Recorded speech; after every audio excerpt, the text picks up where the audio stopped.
A big trap when you get in touch with the law is feeling that you are attracting, getting, or manifesting something in the world or from the world via a technique. And truth is, you are only ever changing yourself, how you view yourself, and what you think you are capable of or deserving of. You decide what you want, so it already exists in consciousness. Now you match your consciousness with that possibility, and it reflects. It's not about SP or money or whatever. It is about changing yourself to the one who has those. Relax about the world, leave it alone. Don't try to change people or whatever. Change your views and feelings. That's it. The world we live in is a reflection of the big source, consciousness. That's why we all live in different individual realities, because we hold different views. And that's awesome, because we came here with different passions. Forget the world and change yourself. Please ask yourself this question and answer honestly. If I really believe that I'm the creator of my experience, would I create a situation where I'm lonely, needy, desperate, and waiting for someone to send me a text or to be with me? Would I really make an idol of someone and myself a victim? Would I create the need? I guess the answer is no. So question your beliefs. Most people here put all their worth and happiness in that SP. And so they think that their life will start only if that SP sends them a message or if she comes to them. So most of you who read this are just desperate. You don't really believe that you are the creator of your life. Your only reason for being here is because you are desperate and needy, not because you feel powerful. Most of you don't even really love that SP, but think you need the SP because you associated your self-worth or self-confidence and said to yourselves that love should come only from that person. So you think that the only way to be worthy, confident, and lovable is by having that SP. This is like making your own hell and confusion. With Neville or manifestation, you understand your freedom, joy, worth, happiness, and power, so you don't need anyone, but can have it all, but not while having a need or focusing on lack. You understand that you can only have what you create within yourself. Do you realize what is Neville's message? Do you realize its depth and power? If you really believed or knew that you are the god of your experience, would you put such weight or importance on someone? Would you make yourself miserable? If you really understood the message, this is what you would do. You would create a self and a life that is so rich and happy that you would have no time to be needy. You would create a self that is so attractive, full of life, full of joy and admirers. You would create a living god or goddess of yourself. You would create joy in every second. So I ask you again to rethink your ways. It is only when you have so many choices and so many great people around you that you really know if you really want or love your SP. Otherwise, it's just despair. You can have anything you want in this life because your life is yours and you can do whatever you want of it. There is no other power making your life. It's all you. It's all yours. But you need to understand it deeply, and that understanding will change the way you think and act. You cannot wait for an SP to have your power or life back. You have to take your life and your power back, then you can have the SP or anything. It is not the other way around. So go now and recreate yourself, recreate your life, and create the best you can. Then your attitude and thoughts toward the SP will effortlessly be positive. You have fears only when you make an idol or fake god out of someone instead of remembering that you are the power of your life. Make sure your SP is not just an excuse you keep to not have to deal with yourself and your own responsibility over your life. Here are the steps a woman to manifest her SP. 1. Got rid of the old man. I completely discarded my old story. I got out of the victim state. If I could manifest a whole breakup with my thoughts, then of course I can get a relationship. I discarded the rejected version of myself and told myself, no, that's not who I am. That story is not true for me. It's old and dead, and the past does not serve me. Replaying a painful past over and over is just a complete waste of your imagination, which is your ultimate power. FCK the past and leave it alone. If you catch yourself reliving a painful memory, just shake your head and say firmly, I know that's not true, that's not who I am. The past doesn't serve me. You get what you focus on. Focus on the new story that you have built up in your mind, because it will manifest no matter what if you are faithful to it. Remove your focus from your old story. Controlling your thoughts is a small price to pay in return for your desire. Would you rather be stuck in a loop of painful memories or actually focus on the new story and have your SP be back in your life? Because trust me, the SP always comes back. It's the law. 2. A mental diet. Yes, it was tough for the first few days. Even after 2 weeks of a good mental diet, a negative thought would pop up and I would even cry. That's the human self. And it is okay. You are not a robot. But please don't dwell in that negative state. Take a deep breath. Remind yourself who you really are. And get back to the diet. No, it does not affect your manifestation. I have cried my eyes out sometimes when I missed him, and it did not affect my manifestation. I just told myself that everything is part of the process of getting back together with my SP. The more I controlled my thoughts and thought from my desire, the more I felt really calm rather than needy. Why would I need something that I already have? Your dominant thoughts should serve your desire. Anytime a negative thought comes up, just roll your eyes and don't give it any meaning.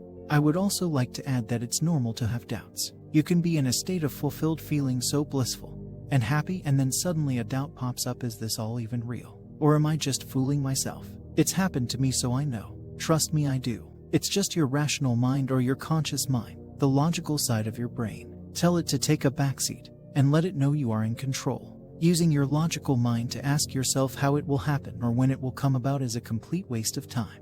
Neville even said that you should persist in your assumption until it hardens into fact by turning your back on these doubters, which is the logical side of your mind and your senses. Assert your imagination boldly over what your senses deny. 3 techniques. Remember that techniques don't manifest. Repeating a chosen technique will impress the subconscious mind, and once the subconscious is impressed, it will manifest in your reality. Affirmations. Affirmations are basically repeated statements that impress the subconscious. It's a good idea to keep it to around 3 or 4 because the mind learns through repetition. At first, I affirmed constantly throughout the day, but then later on, after around 4 to 5 days, I affirmed only when my SP popped into my mind. However, I definitely affirmed when I first got up and also before I went to sleep. Sometimes I even sat down or lay down and took deep breaths till I felt calm and relaxed, and then repeated my affirmations on a loop till I was satisfied that my subconscious mind has been impressed. I didn't do SATs except for the first 3 days, after which I found it tiring, so I stopped. However, I occasionally visualized my SP, and I lay in bed looking into each other's eyes, or just my SP holding me and telling me he loves me deeply. I didn't get into a drowsy state to do this. I'm actually a daydreamer lol, so it was quite easy. So when I said my affirmations, I automatically started visualizing my SP looking at me with love and happiness. What were my affirmations? My SP thinks about me all the time. My SP misses me all the time. My SP wants to be with me all the time. My SP loves me deeply. I am in a loving relationship with my SP. The last 2 were my main ones, which I repeated on a loop throughout the day or when my SP popped into my mind. My SP confirmed all of these. He told me he couldn't get me off his mind and that he missed me a lot after breaking up. He even told me that he loves me a lot and wants to be in a long-lasting relationship only with me. I was shocked when I heard him say this, but somewhere deep down it also felt natural, like that I know this would happen.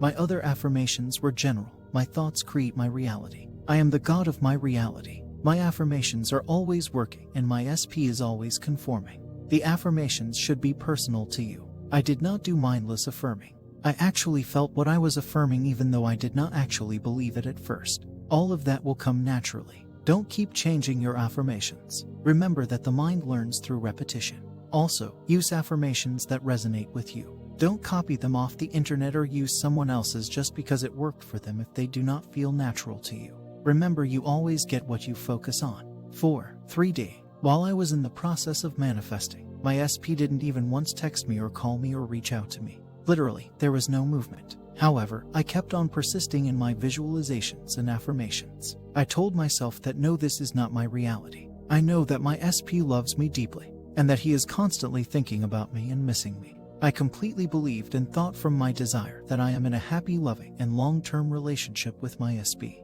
This reality is slowly fading away. My consciousness and imagination are the only reality that I accept. The 3D world just has to catch up with my thoughts, and it did. Because my SP called me out of absolutely nowhere. We talked for 4 hours and he was constantly flirting with me and being loving. He even brought up all our past memories. He told me he wants to talk to me every day. Later on in the conversation, he even asked me to come over to his place anytime, and we decided to meet to watch a movie together. I was shocked to hear this coming from a person who was so firm on breaking up and telling me to move on. After around a week, we finally met and he confessed his feelings for me and told me he wants to be with me and no one else. He was sweet and caring and wanted to start over again. And we did. The time it took me exactly 22 days. My SP broke up with me in February. At the start of April, I found NG, but I kept slipping into my old pattern of thinking and a victim state of mind. I didn't put in much effort until one day I just decided to give it my all and discard the old version of myself completely. I affirmed and I tried my best to live in the end. I reached a point where I knew my subconscious mind was impressed and I would be with him no matter what. I turned my back on my doubts and I didn't care what my reality showed me. I just believed that my thoughts create my reality, and that was it. I didn't think of any thought that contrasted with my desire. I dropped the old story like it was a hot pan. Please remember that there is always movement behind the scenes.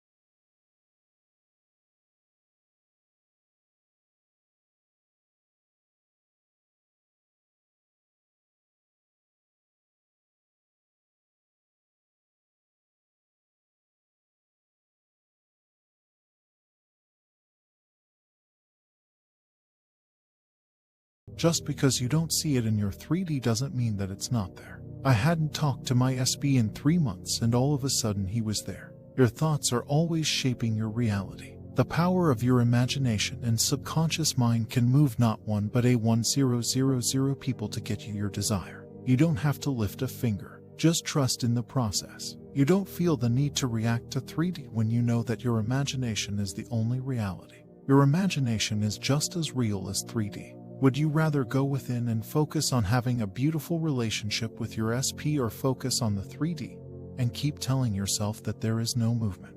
Your outer world always reflects your inner world. The 3D is just a reflection. If you believe that your SP misses you, wants to be with you, and loves you, then trust me, she will confirm. They have no choice but to appear in your 3D that way. Even after we are back together, I'm always affirming and sticking to my mental diet.